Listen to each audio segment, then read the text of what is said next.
All right, we're going to check back in with Dr. Sabrina Jackson. Now, if you haven't noticed, in roughly about 5 weeks, there's going to be a thing called the presidential election. Lots of stress out there for a lot of people, but we have our sports teams. We have the Lions and Tigers. Oh, my. Oh, my. They're bringing so much joy. What can this shared cheering sense of community mean to all of us? It brings us such elevation of our mood. It gives us something to focus on other than something negative. It gives us something positive to focus on. And when we go there together, it doesn't matter how old you are. It doesn't matter where you're from. It doesn't matter your ethnic group. It doesn't matter your political affiliation. Nobody is asking that. Everybody is tuned into what they're wearing, tuned into what we're going to eat that day.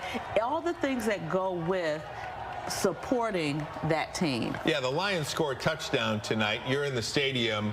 Chances are you're not going to look to the person next to you and say, who are you voting for in November? Never. Right? You're just happy that the Lions scored a touchdown. You're going to fist bump. Right. You're going to hug.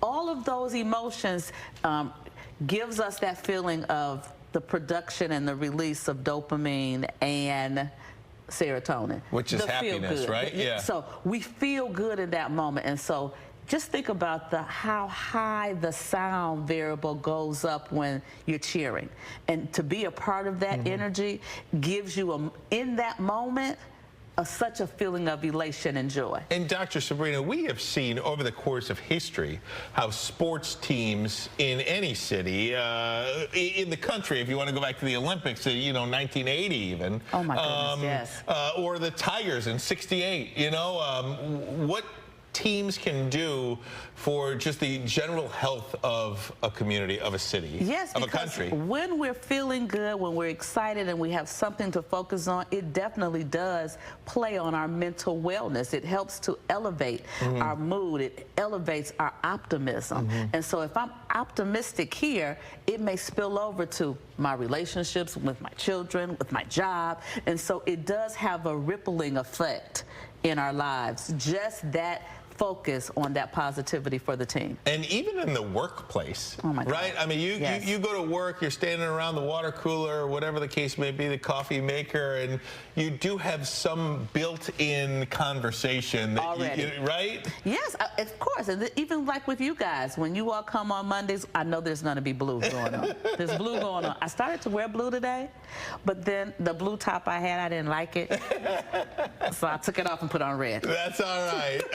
You look great, Dr. Sabrina. Thank you. All right, so just for people at home, if you are, kind of feeling a little bit blue about, the election or the time of year that it is. Change your focus. That's Change your focus, because at the end of the day, what we think is what we speak, and what we speak is what we create. So if we start to focus on something different, that gives us something new to think about, and then we can say something different, and we can elevate our surroundings and what we're dealing with. It seems so simple. Why don't more people do it, Dr. Sabrina? I don't know. If I could figure that out, even when we try something, will you take me with you? It works, and then we stop doing it. Exactly. What is that about? If I could figure that out, I would be independently wealthy. You and me both. Yes. Do it together. Yes.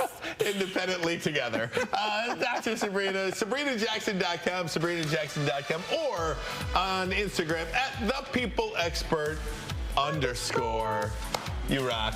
Thanks, Dr. Sabrina. Always bring a smile to my face.